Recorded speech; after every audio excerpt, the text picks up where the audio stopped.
la vida, Señor, que tú nos has mostrado en la palabra. Queremos vivir, Padre, una vida sobrenatural, Padre, que se vive naturalmente. Una vida en la cual, Señor, te tengo que conocer, amar y seguirte, Padre. Gracias, Señor, porque hasta aquí tú has sido nuestro baluarte, nuestra provisión, nuestra consolación. De ti procede toda gracia y bendición.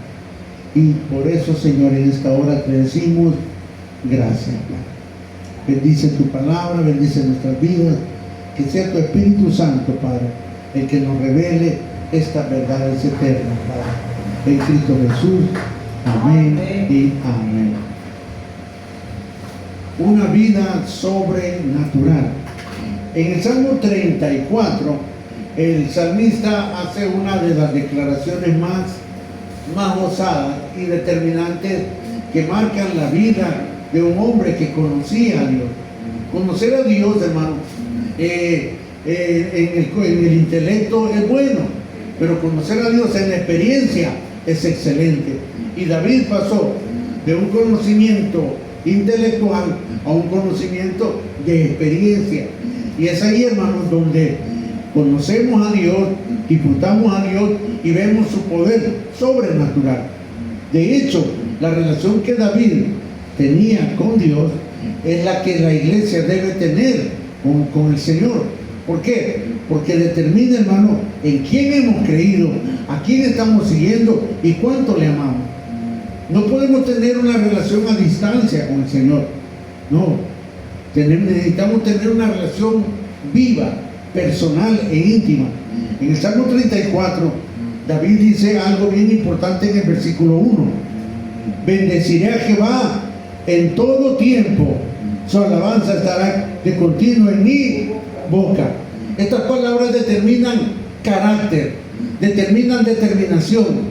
Estas palabras determinan, hermano, en quién había creído David, y que no importara la situación en la que él estaba, él había tomado una decisión. Y eso es importante como iglesia, que tenemos que aprender. Tenemos que en la vida tomar una decisión. ¿Cuál, hermano? Bendeciré a Jehová en todo tiempo. Eso indica, hermano, cuán cerca estamos con el Señor. Eso indica cuánto hemos crecido en nuestra fe. Bendecir a Jehová cuando las cosas van bien, todo el mundo lo puede hacer. Pero bendecir a Jehová cuando las cosas no salen bien, wow, ese ya es otro nivel. Eso ya son otras palabras, las cuales el Espíritu pone en nosotros. Bendeciré a Jehová en todo tiempo. David conocía a Dios y Dios conocía a David. Por eso le llamó que era conforme a su corazón. Hermano, la vida cristiana consiste en vivir cerca de Dios, el estar en su presencia, el estar al abrigo del Altísimo y morar bajo la sombra del Omnipotente. Ahí es donde Dios quiere poner a la iglesia, ahí es donde nos quiere llevar, es ahí donde se manifiesta su gracia, su provisión, su poder. Dios no es un Dios de lejos, es un Dios de cerca. Bendeciré a Jehová en todo tiempo. Su alabanza estará de continuo en mi boca. Para David, la relación con Dios era una relación de amor, era una relación de alegría, una relación de alabanza. Y aunque las cosas no todo el tiempo andaban bien, para David, hermano, era un deleite estar con el Señor. Miren lo que dice el versículo 4. Busqué a Jehová y Él me oyó. Y este es el problema que la iglesia está enfrentando hoy en día. Quieren que Dios les oiga, pero no lo estamos buscando. Quieren que Dios nos bendiga, pero no lo estamos buscando. David pone en orden las cosas y dice, busqué a Jehová. Hermano, todo hombre tiene que tomar en cuenta y tener bien claro esto en su vida, para que su vida sea bendecida, para que su vida funcione, para que todas las áreas de su vida sean bendecidas, tiene que hacer algo. ¿Cuál? Busqué a Jehová, buscar a Jehová. De hecho, hermano, La tarea más importante en esta tierra que tenemos que hacer es buscar a Dios. Busqué a Jehová y como resultado, y Él me oyó y me libró de todos mis temores. En la medida que yo me acerco a Dios, en la medida que yo creo en Él, en la medida que afirmo mi corazón y mis pensamientos en su palabra, Dios se va a revelar. Dios se va a revelar y va a obrar, hermano, a favor de aquellos que le buscan. Dios es un Dios, hermano, que puede ser hallado. Dios no es un Dios de lejos. Simplemente clamamos, doblamos rodillas y entramos en comunión con el Señor. Y es ahí donde comienza, hermano, la vida, la verdadera vida cristiana, una vida sobrenatural. Busqué a Jehová y Él me oyó y me libró de todos mis temores. Verso 5. Los que miraron a Él fueron alumbrados y sus rostros no fueron avergonzados. Nuevamente, los que miraron a Él. ¿En dónde está nuestra mirada?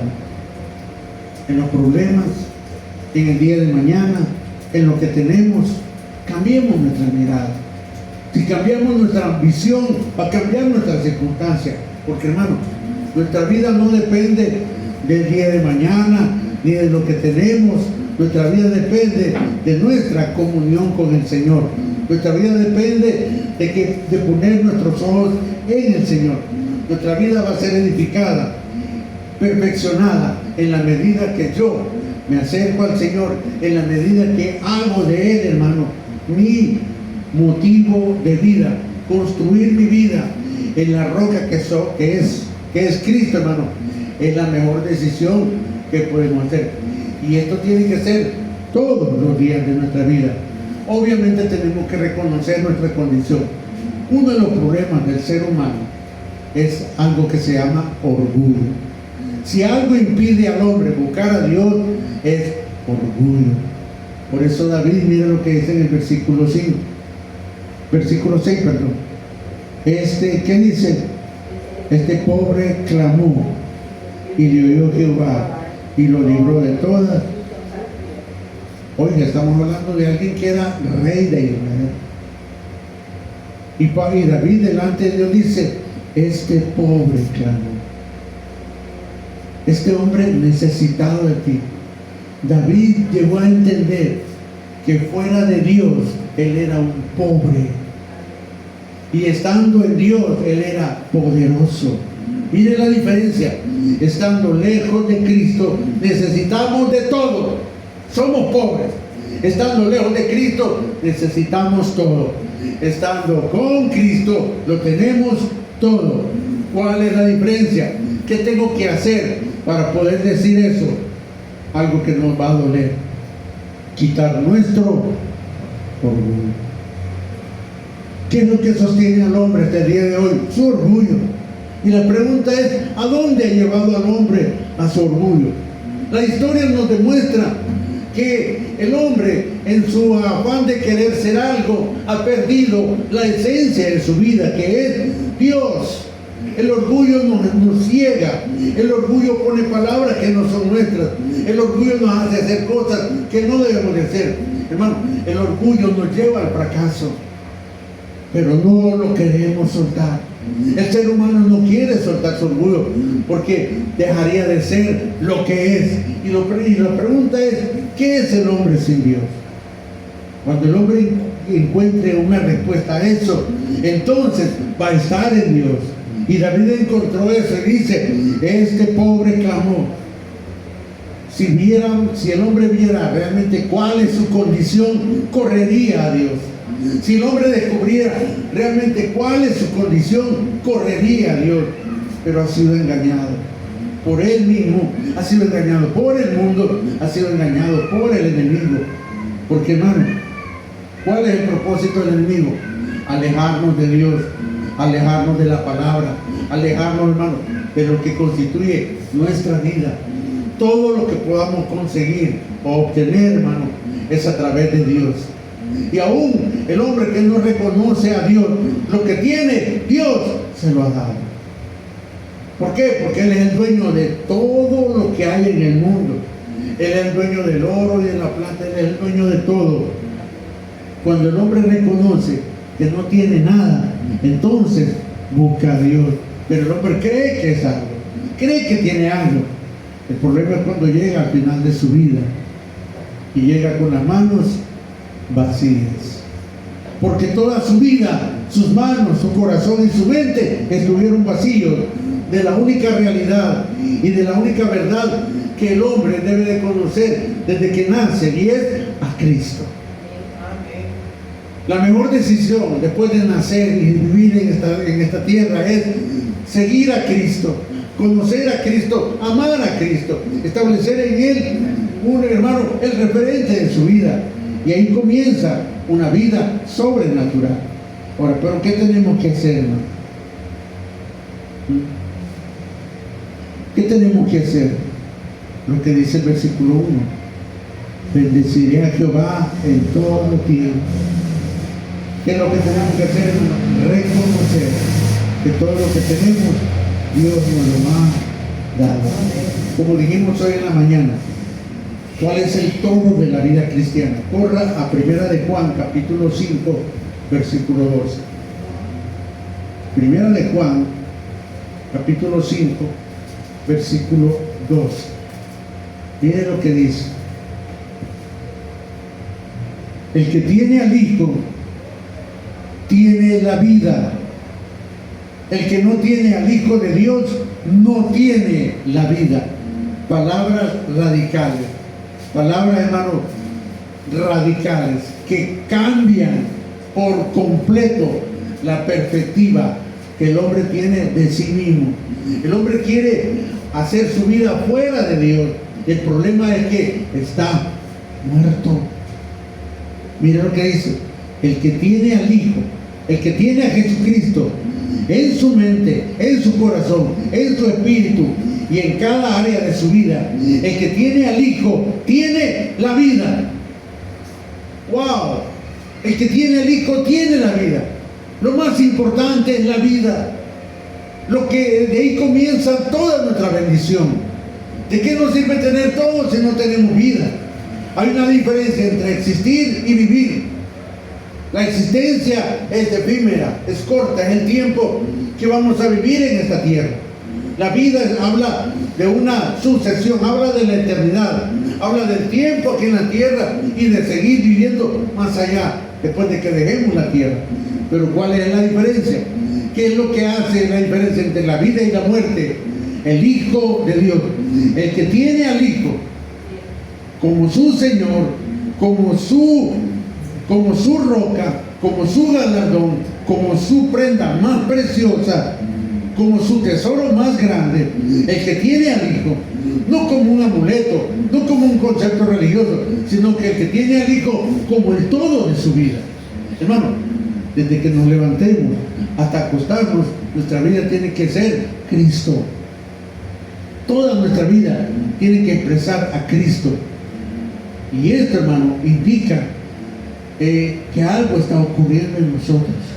El que tiene al Hijo tiene la vida. Wow, eso no lo vamos a cambiar.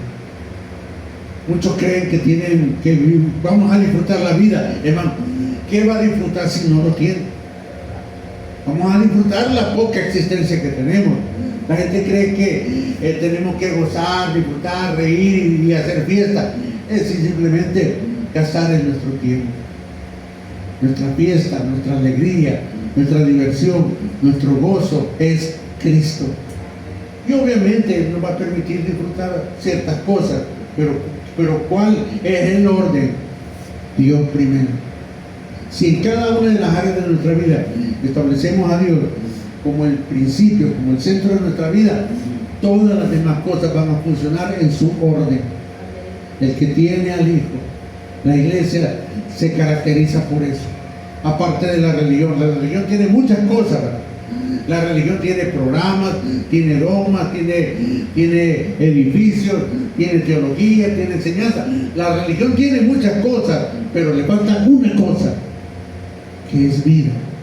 La iglesia quizás no tiene nada de eso, pero lo tiene todo, ¿Por qué? Porque, hermano, el que tiene a Cristo lo tiene todo.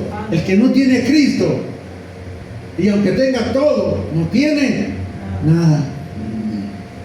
¿Cuál es la diferencia entre vivir con las manos vacías y las manos llenas? Cristo en el corazón de él. Pero no como una doctrina, no como una enseñanza, no como un dogma, sino como una vida en la cual, hermano, mis pensamientos son transformados por la palabra, mis acciones son reguladas por el Espíritu Santo y todo mi ser es lleno por la gracia de Dios. Esto, hermano, es el resultado de estar cerca del Señor.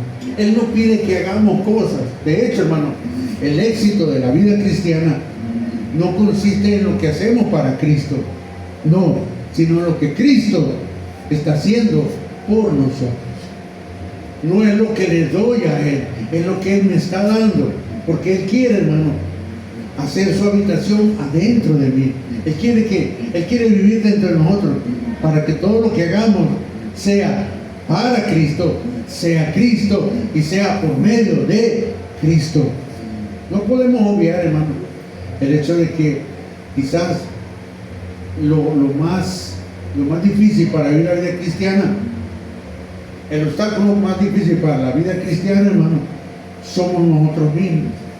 ¿Por qué? Porque nosotros queremos hacer las cosas a nuestra manera, según entiendo o como yo creo que es mejor. Y Dios, hermano, no me va a obligar a nada. Si yo quiero vivir la vida cristiana a mi manera, Él no me va a hacer nada. El problema son los resultados. Tenemos que abandonarnos. Tenemos que abandonar nuestra manera de pensar.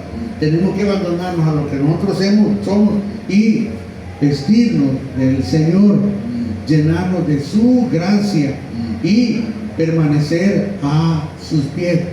Miren lo que dice Lucas capítulo 19, versículo 10. ¿Qué es lo primero que vino a hacer Dios? Él vino a ordenar la casa. Él vino a ordenar nuestra vida. Y primero vino a hacer algo, hermano, que aunque no creíamos que lo necesitábamos, era lo primero. Dios no podía empezar a obrar si primero no hacía lo que dice Lucas capítulo 19, versículo 10.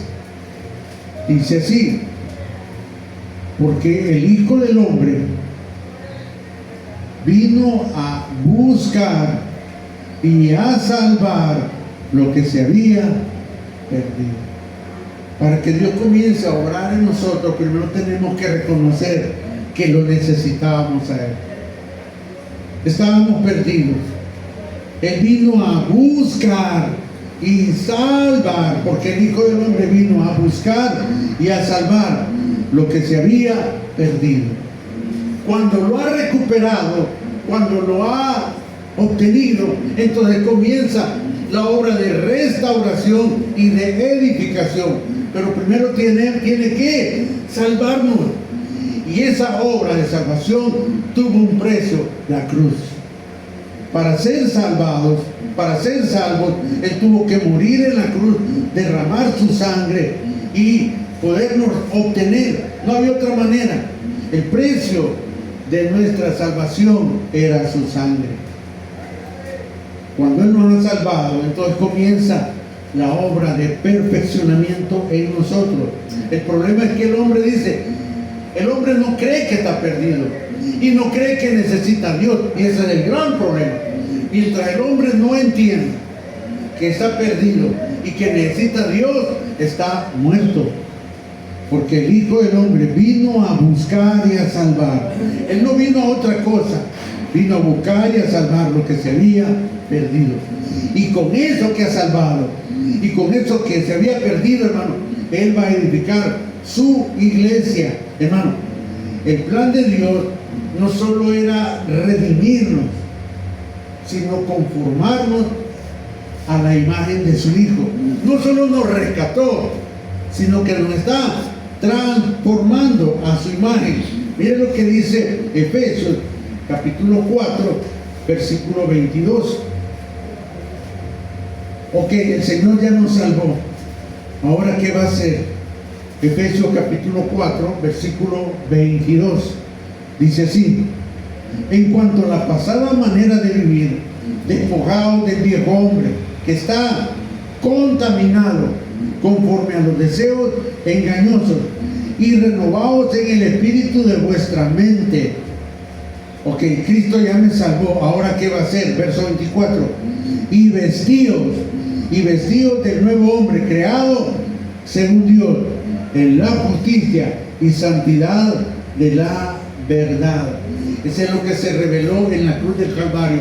Se reveló la justicia, la verdad y la santidad de Dios, de la cual, hermano, Él nos está vistiendo. Si el hombre entendiera que está desnudo, que es pobre, ciego y desnudo, hermano, y entonces viniera a Cristo, Cristo nos revela nuestra condición y al mismo tiempo nos extiende la mano para poder ser restaurados. Él nos da vida. Él no puede trabajar con un cadáver. Él primero tiene que darnos vida. ¿Qué significa eso de que Él nos dio vida? Primero nos compró en la cruz del Calvario, derramó su sangre, puso su Espíritu Santo adentro de nosotros y comienza nuestra vida a recibir la vida de Dios, la vida divina, una vida sobrenatural, en la cual, hermano, mi espíritu, mi alma y mi cuerpo son transformados para su gloria. Obviamente este es un proceso que toma toda la vida, donde Él está quitando lo que somos nosotros y poniendo lo que Él es. Está quitando mi naturaleza y poniendo su naturaleza. Está quitando lo que para mí era valioso y está poniendo su corazón en nosotros, para que podamos decirle al Señor en medio de la adversidad: gracias. Cuando después de haber pasado por esta vida, por muchas circunstancias, podemos decirle al Señor gracias, porque, hermano, hasta el día de hoy el que nos ha sostenido es Dios. No ha sido nuestra fuerza, no ha sido nuestro conocimiento, ha sido Dios. Por eso, ¿qué es lo que tenemos que hacer todos los días de nuestra vida? Hebreos capítulo 4, versículo 16. Porque sabiendo todo lo que Dios ha hecho conmigo y que me está vistiendo de su naturaleza, yo tengo que perseverar en Él. Tengo que mantenerme fiel a ese llamado, a esa obra que Él hizo por mí y vivir en su gracia. Hebreos capítulo 4, versículo 16.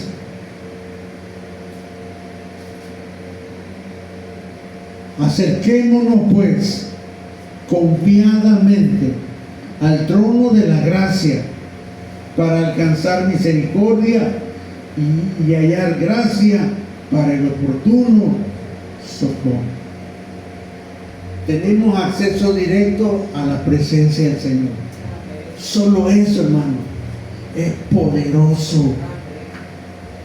No menosprecie su tiempo de oración. No lo vea como algo pequeño o rutinario. Es, hermano, la fortaleza que Dios le ha dado a la iglesia. La comunión en la oración es el primer fundamento, lo que le da, hermano, realidad y sentido a nuestra vida cristiana, nuestro momento de comunión y de búsqueda y de esperar en el Señor. Y Él hace la invitación y nos dice: acerquémonos pues confiadamente. Cuando dice confiadamente, con plena certidumbre de fe. ¿A dónde? Al trono de la gracia. Hermano, nadie puede entrar al trono de la gracia. Solo aquellos que han sido revestidos de su naturaleza. Ni los ángeles pueden entrar al trono de la gracia. La iglesia, sí. Los redimidos, sí. Los que han sido lavados por la sangre de Cristo, sí. Mire qué privilegio más grande. Entrar al trono de la gracia. Wow, esto, hermano, pone a la iglesia en una posición de autoridad. Pone a la iglesia en una posición, hermano, grande. Ahora, Descubrirlo es nuestro llamado y vivir conforme a ese llamado es nuestro deber. Acerquémonos pues confiadamente al trono de la gracia. ¿Para qué? Para hallar misericordia y hallar gracia para el oportuno socorro. Hay alguien, hermano, que está intercediendo por nosotros todos los días. Y este es nuestro Señor Jesucristo. El entender de lo que estamos revestidos, hermano, es muy importante. El entender lo que Cristo hizo en la cruz del Calvario por mí es muy importante. ¿Por qué? Porque Él quiere que no solo descubramos, sino que vivamos conforme a la naturaleza que hemos sido revestidos. Siempre se lo he dicho y se lo voy a decir. Somos hijos de Dios. Y eso, hermano, es una posición que no ganamos nosotros, sino que se nos dio por medio de la cruz y se nos dio por su gracia para que podamos vivir conforme a su voluntad, para que podamos expresar a Cristo. ¿Y cuál es el elemento que hace real y vivo esa obra? El que usted y yo amemos a Dios. ¿Y cómo amo yo al Señor? Regrese a Juan capítulo 14. Versículo 23. Juan 14, 23. La vida cristiana consiste en amar al Señor. No podemos vivir una vida cristiana si no amamos al Señor. ¿Y cómo puedo yo amar al Señor? Aquí no lo voy a explicar. Miren lo que dice Juan 14, versículo 23. Respondió Jesús y dijo: el que me ama, mi palabra guardará, y mi Padre le amará, y vendremos a Él, y haremos morada con Él. ¿Cómo puedo yo amar al Señor? Amando su palabra, no haciendo obras. Las obras vienen después. Toda nuestra vida comienza aquí, amando al Señor. El que me ama, mi palabra guardará. Vivirá por la palabra, hará lo que dice la palabra, esperará en la palabra, será guiado por la palabra. De ahí la necesidad, hermano, de estar en comunión, de leer, de comer, de devorar la palabra de Dios. ¿Por qué? Porque todo lo que yo necesito saber de Dios está aquí. Todo lo que yo necesito saber para vivir una vida de victoria está aquí. Todo lo que yo necesito para vivir como lo que soy, hijo de Dios, está aquí. Y esa es la debilidad o la deuda que tiene la iglesia para con el Señor. No conoce la palabra. Tiene la palabra, pero no vive por la palabra. Tiene la palabra, pero no lee la palabra. No se alimenta de la palabra. Si el hombre entendiera que lo único que necesita para que su vida funcione, que lo único que necesita para tener el favor de Dios es la palabra. Y hermano, va a cambiar diametralmente la vida del hombre. Por eso el Señor hace un énfasis: el que me ama, mi palabra guardará. Y esto de guardar la palabra, hermano, es sumamente importante, porque acto seguido dice: y mi Padre le amará. O sea, yo amo y voy a ser amado. ¿Por qué? Porque he entrado en contacto con algo divino. He entrado en contacto con el pensamiento y el corazón de Dios. Mi Padre le amará, dice. Y no solo eso, y vendremos a Él y haremos morada con Él. Dios está viviendo en nuestro espíritu. Eso, hermano, nos separa del resto del mundo. Somos la iglesia de Dios, no por título, no por una denominación, sino por la gracia de Dios. Somos la iglesia que Él está edificando. No es una denominación, no es una religión, no es un grupo de personas, es algo celestial, es algo que Dios ha ganado. Hemos entrado en el recobro del Señor y estamos siendo edificados para su gloria. Ahora, denle vuelta a la moneda, versículo 24. El que no me ama no guarda mis palabras, y la palabra que habéis oído no es mía, sino del Padre que me envió. Os he dicho estas cosas estando con vosotros, mas el Consolador, el Espíritu a quien el Padre enviará en mi nombre, Él os enseñará todas las cosas y os recordará todo lo que yo os he dicho. La paz os dejo, mi paz os doy. Yo no la doy como el mundo la da. No se turbe vuestro corazón, ni tengáis miedo. La seguridad descansa en la revelación de la palabra. Y yo tengo que acudir a ella para establecer un vínculo y una comunión con Dios. Y ahí comienza, hermano, nuestra vida de bendición. Algo bien sencillo, y es la palabra. Ve el versículo 1 de siempre del capítulo 14. No se turbe vuestro corazón. Creéis en Dios, creed también en mí. En la casa de mi Padre muchas moradas hay. Y si así no fuera, yo lo hubiera dicho. Voy pues a preparar un lugar para vosotros. Y si me fuere y os prepararé el lugar, aleluya, vendré otra vez y os tomaré a mí mismo, para que donde yo estoy, vosotros también estéis. Y sabéis a dónde voy y sabéis el camino. Tomás le dijo: Señor, no sabemos a dónde vas. Creo que Tomás era religioso, ¿verdad? ¿Cómo pues podemos saber el camino? Verso 6, una de las palabras más lindas que hay en la palabra.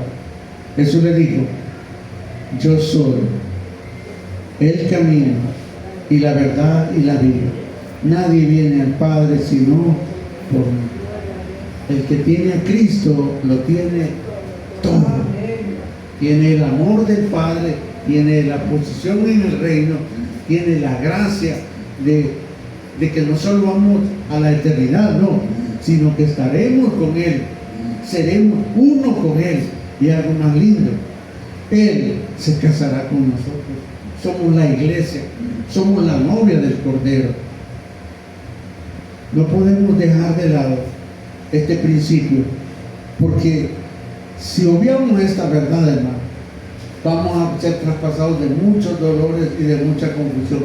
Muchos que siguieron, que estuvieron en el Evangelio, hoy ya no siguen al Señor. Oremos por ellos. ¿Por qué? Porque no entendieron algo que está aquí. Esto ya tiene más de 2000 años de estar escrito y aún la gente no lo ha entendido. Cuando oímos las palabras de Dios, ellas son para consolación, ellas son para liberación, ellas son para bendición. Si el hombre entendiera que lo único que necesita para que su vida funcione es la palabra de Dios, obrando y orando y transformando su vida. ¿Por qué? Porque Cristo es la revelación de la palabra, porque la palabra es Dios y Dios está en la palabra, y esta se encarnó en la persona de Jesucristo, a quien amamos y honramos, y hemos decidido seguirle hasta el último día de nuestra vida. Padre Celestial, gracias, porque hasta aquí, Señor, tú has sido nuestro baluarte.